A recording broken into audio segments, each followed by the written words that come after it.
Hey, well, it's Huck, and I'm taking my oxygen off for a little bit here, see how I do. Um, it is Friday morning, getting ready to go pick up my friend Dustin. Um, Dustin has a 2 o'clock appointment um, for to take his Ohio's driver's test. Dustin is never gotten his driver's license. He's been driving with a permit now for months, and he's actually a very good driver. I've let him drive my car quite a bit since he's gotten his permit. And for instance, I have to go to Cleveland, to the hospital up there pretty frequently, and typically I let him drive back from Cleveland, and that's over an hour drive. So, at any rate, in fact, we've got to go back up there Tuesday. I've got to be retested again. Now, the good news as far as all of that goes, as many of you know, I have been undergoing an evaluation for a possible lung transplant since dating back to last October. I've undergone every conceivable medical procedure, and I was notified the last time I was up there, which was about 3 weeks ago, July 8th. Went up there to be retested on a few things. And at the conclusion of those tests, they informed me that I was being put on the transplant list officially, and they had me sign some consent forms. So, as of July 8th, I am on the list and, awaiting word that they have found a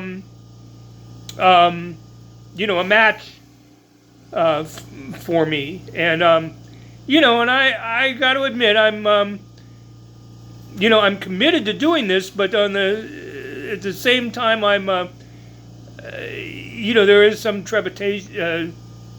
What word am I trying to say? There is some, I think I was trying to say trepidation, anxiousness. I just talked with someone. He's a businessman down here in town, and he underwent a double lung transplant, which is what I would be receiving. He received his about 2 years ago. Now he also he had his done at a Pittsburgh hospital, and at any rate, he told me to go through with it, and I told him, well, that decision's already been made. I'm committed to doing it. But he said that, he was pretty frightened going into it as well. After all, he said they cut you basically in half. And he showed me his scar. It goes all the way across his chest. His description of, the aftermath of the surgery and his recovery, he was in the hospital for 25 days before he went home. I guess originally they had like 3, as he described them, garden hoses sticking out of his chest. He went home with 1 still out of his chest. So I didn't ask for anything, any more detail on that, but that was enough to form a pretty unpleasant image in my mind. At any rate, probably the most alarming thing that he had to say was that, he takes about 30 medications a day. A dozen or more in the morning, a dozen or more in the evening, some in the afternoon. It's real important that he take them, on time. Most of his medications don't cost a lot of money. Some are actually, with his insurance, don't cost him anything. One is like $150 a month. However, there's one, the most important one probably, the anti-rejection drug. In other words, this is the medication that suppresses your immune system and keeps your body from attacking, the new set of lungs. That one medication, the anti-rejection medication, the cost for that is about $7,000 for a 3-month supply. So you multiply that times 4, that means that a year's supply of that medication alone is a staggering $28,000. And I really, I'm going back up there again. I'm going up to the hospital Tuesday, where I'm going to take a 6-minute walk test. I've got to walk at least 700 feet. I'm going to take an abbreviated pulmonary function test, where I breathe into a tube and exhale as much as I can within 15 seconds as possible. At any rate, this test you have to repeat about 3 or 4 times. And then they're going to take some what they call an arterial blood draw, some blood from an artery out of my wrist. I have to continually be reevaluated every month to keep me eligible. Anyway, this fellow that I talked to down in downtown here, the businessman, he said that when he went on the list, he was called just 9 days after they informed him he was approved on the list. Just 9 days later, he got called to the hospital for the for the operation. But when he got to the hospital, they informed him that no, in fact, the lungs that they had received were not, in fact, a good match, and so they sent him back home. 3 days later, so a total of 12 days from the day he was put on the list, he got called back and told to come in, and they did the operation. Just 12 days. Now, the other person that I personally know that had a double lung transplant is a lady by the name of Lori. She's also from my hometown. And she waited a total of about 3 weeks before she had her transplant done. She also had hers done in Pittsburgh. So I don't know. I was told by the doctor, one of the doctors that would be performing this surgery, that the quickest they at University Hospital in Cleveland, quickest turnaround they had from the time a person was notified that he was on the list to the time that the actual surgery was done was, not the surgery, but notified that they'd found a match. It was 20 minutes. 20 minutes from the time he was notified that they were going to put him on the list, that he was approved. 20 minutes later, they had found a match for him. So, anyway, so I guess it could come at any time. And so anyway, the money thing is a big deal. There are repeated, numerous visits to the hospital once you have this done. Aside from the initial, operation, of course, when you could be in the hospital for anywhere from 2 weeks to 3 or 4. There is you basically have to come in like twice a week after that to be tested. They test your blood, they test they look at the lungs for signs of rejection or infection. And of course, if they find either, you might have to stay in the hospital for a while until they get on top of it.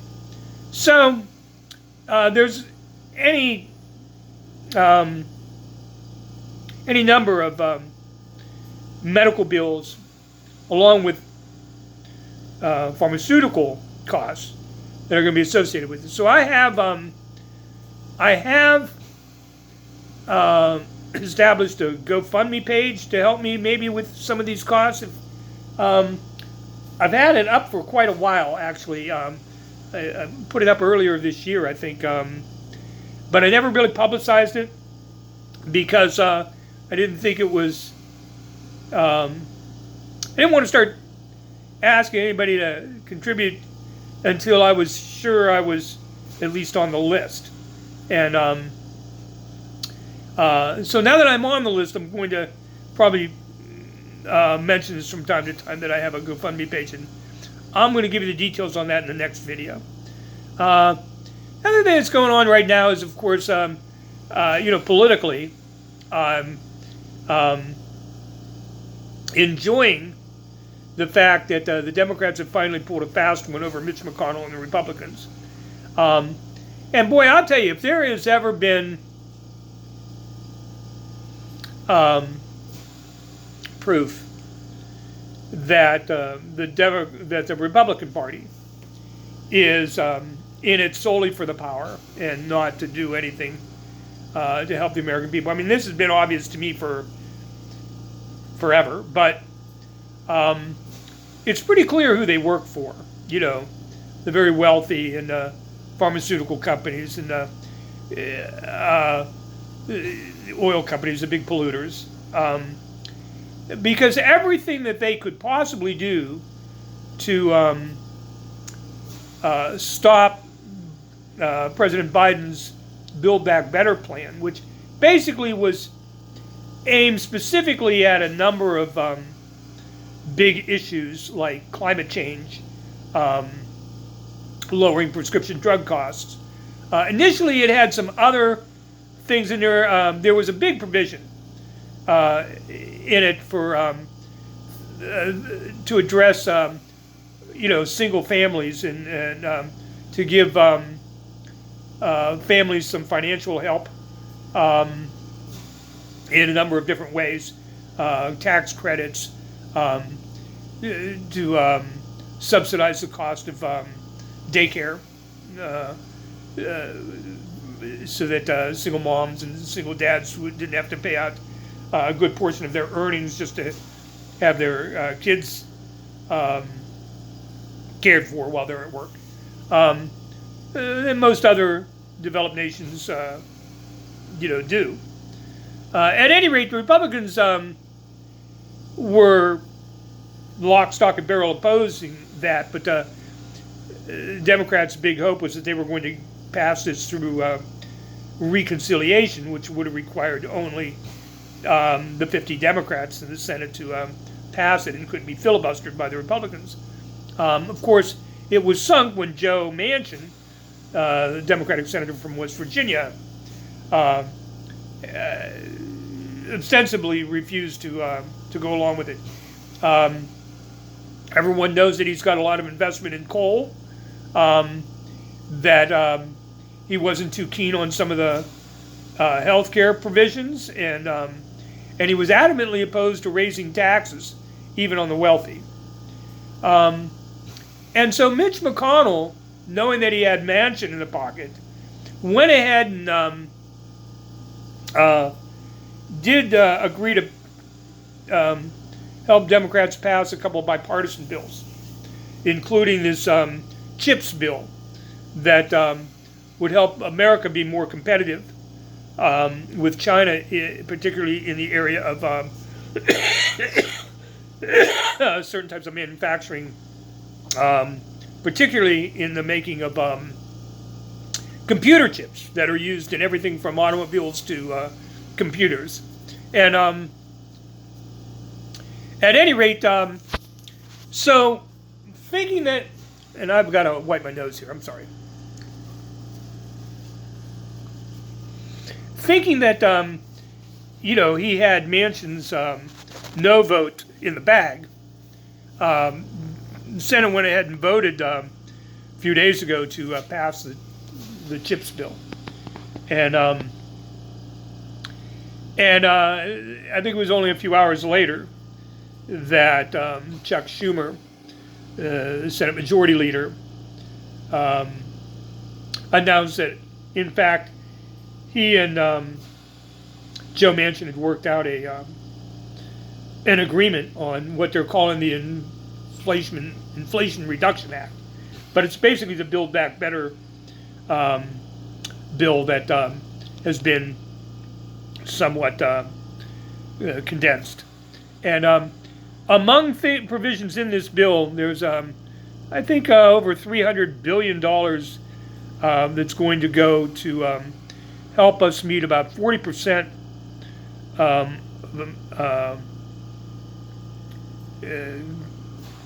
40% of our goal, 40% reduction in carbon emissions by the year 2030, which will set us on target for the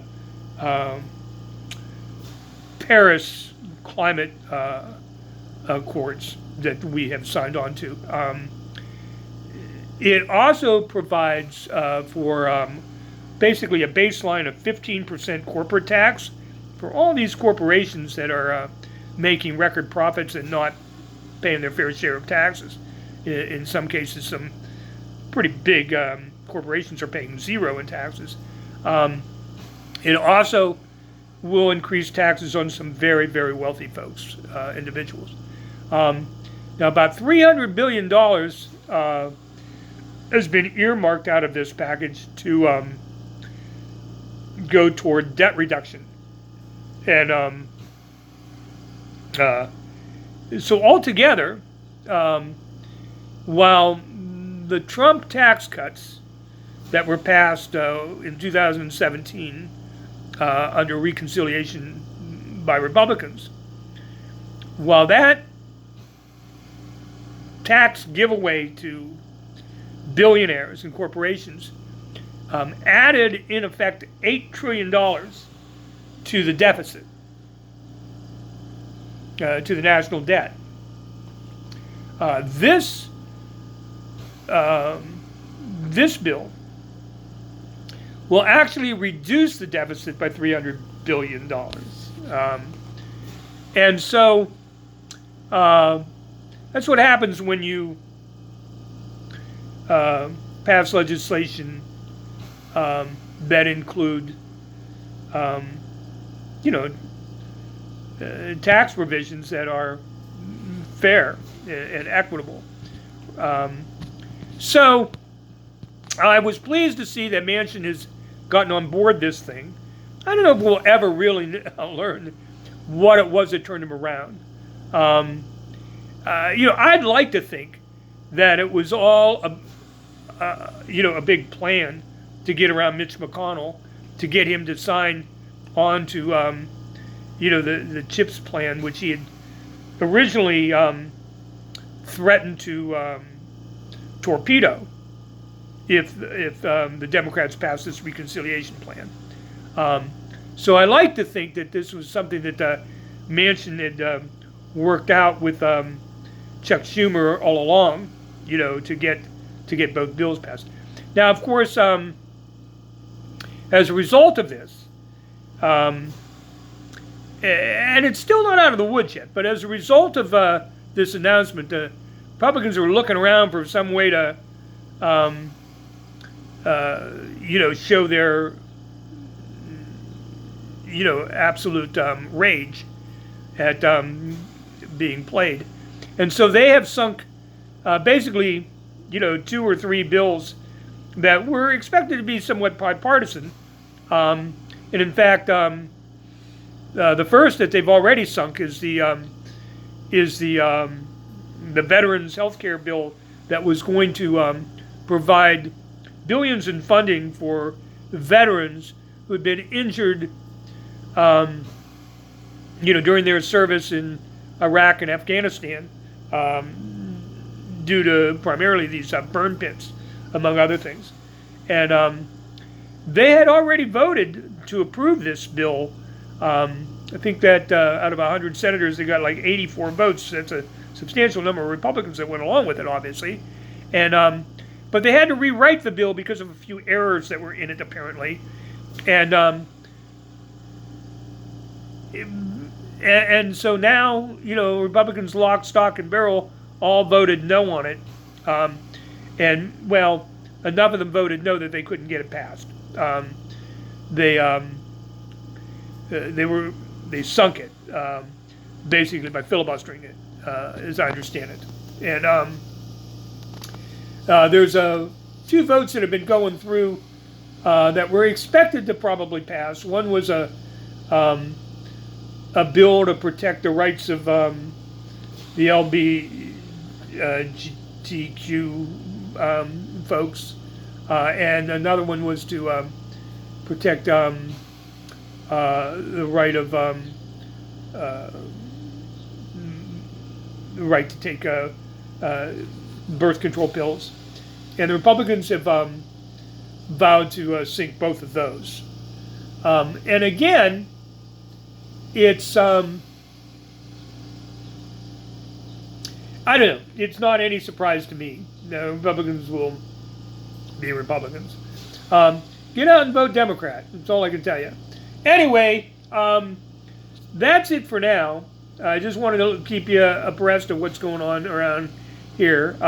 I've managed to go a good 20 minutes now without my oxygen and talk, so that's a good sign. I'm generally doing pretty well. The last couple of weeks I've been feeling better. I've been able to get around more. I actually went yesterday and got a haircut, something I've been reluctant to do because of the COVID and everything. That's in all honesty, I'm very fortunate that here in Northeast Ohio, at least, while COVID is raging in different parts of the country, and they're, even exploring, new mask mandates and stuff in parts of the country. Here in Northeast Ohio, we're basically at like we're not at a high level. We're peaking right now at around medium level. So I think of that somewhere between like 50 and 100 per 100,000 number of cases. I think high is like above 100, if I'm not mistaken. Low is like below 50 per 100,000. So we're somewhere in between here. So it's not quite as bad here as it is in most of the country right now. Is seeing maybe the biggest, if not maybe then the second biggest surge since this whole thing has started. The good news is that they say that this latest version of the virus is BF5, I think they call it. In some cases it's BF4 that's going around. Are less, they're much more contagious. In fact, they're saying that these variants, particularly BF5, is perhaps the most contagious virus ever. More contagious than measles, which, on a scale that they use for these things, has always been considered the most contagious virus. This actually is more contagious than that. However, it's not as deadly as earlier versions of the virus. Part of that might be in part because of, so many people are vaccinated against it. I know I certainly am, but even with that, while this virus can kill you, and is killing, I don't know, a few hundred people a day around the country, still those numbers are pale in comparison to what some of the earlier versions of the virus were doing, particularly if you weren't vaccinated. So there's that. I still got to be careful. You should be careful. Whenever I'm in a room with other people, I tend to wear a mask if at all possible. I don't go to restaurants. I don't go to bars. I don't go. Once in a great while, I will get on my scooter and go into a store or like yesterday, I went to get my hair cut the first time in several months. But I always wear a mask, and I try to wear a KN95 mask. Other than that, I really don't get close to folks. The only person I really get, in the same room with or in the car with is my friend Dustin. And while I'm as careful as can be, knock on wood, they're basically saying that if you haven't got it, you probably will at some point. So, I don't know. All I can do is continue to be careful. So anyway, that's it for me. I hope everyone is doing well, and I will talk to you again real soon. Have a great day.